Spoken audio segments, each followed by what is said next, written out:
आज की रोचक कहानी। पता नहीं आज बेटे ने कौन सी शरारत कर दी।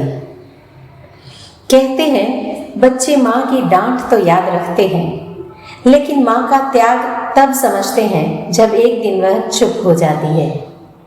आज की कहानी सुनकर शायद आपकी आंखें भी नम हो जाए। एक दिन अचानक स्कूल से एक माँ को बुलावा आया। प्रिंसिपल ने मुस्कुराते हुए कहा, घबराइए मत, आपके बेटे ने कोई शरारत नहीं की। उसने अगर मेरी माँ एक दिन के लिए छुट्टी पर चली जाए विषय पर ऐसा निबंध लिखा है कि पूरा स्टाफ पहले मुस्कुराया फिर भावुक होकर रो पड़ा। माँ हैरान रह गई। उन्होंने कॉपी खोली। अगर मेरी माँ एक दिन के लिए छुट्टी पर चली जाए। पहले मुझे लगता था कि मेरी माँ बहुत डांटती है, सुबह जल्दी उठाती है, पढ़ाई करवाती है, टिफिन पूरा खत्म करने को कहती है, मोबाइल ज्यादा चलाऊं तो छीन लेती है। मैं सोचता था काश माँ एक दिन के लिए कहीं चली जाए। लेकिन पिछले सोमवार माँ बीमार पड़ गई। डॉक्टर ने उन्हें पूरा आराम करने को कहा। उस दिन पहली बार माँ बिस्तर से नहीं उठी। अलार्म तो बजा, लेकिन किसी ने प्यार से सिर सहलाकर नहीं कहा, बेटा स्कूल नहीं जाना क्या? मैं देर से उठा। यूनिफॉर्म प्रेस नहीं थी, मोजे कहीं, जूते कहीं पड़े थे, टिफिन खाली था। पापा पहली बार रसोई में रोटी बना रहे थे।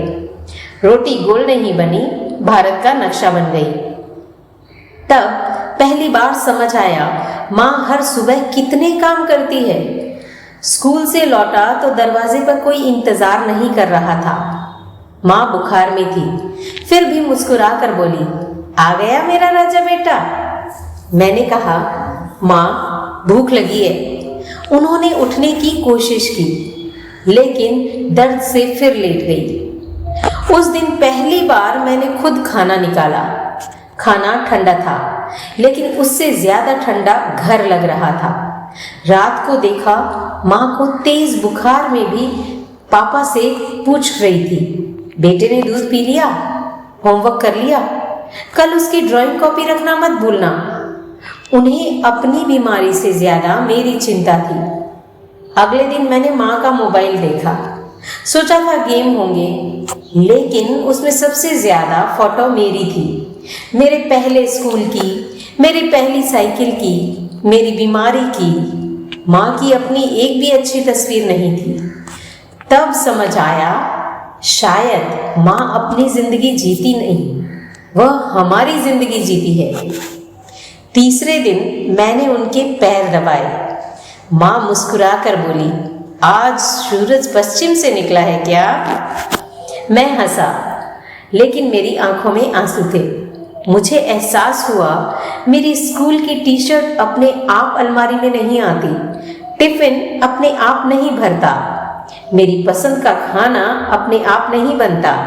इन सब के पीछे मेरी माँ की नींद, उनका समय और उनका पूरा जीवन लगा होता है।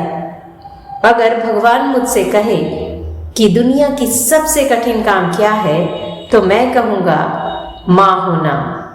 क्योंकि माँ को बुखार हो फिर भी घर चलता है, उसे दर्द हो फिर भी बच्चों की चिंता रहती है, उसे रोना आए फिर भी वह मुस्कुरा कर खाना परोसती है।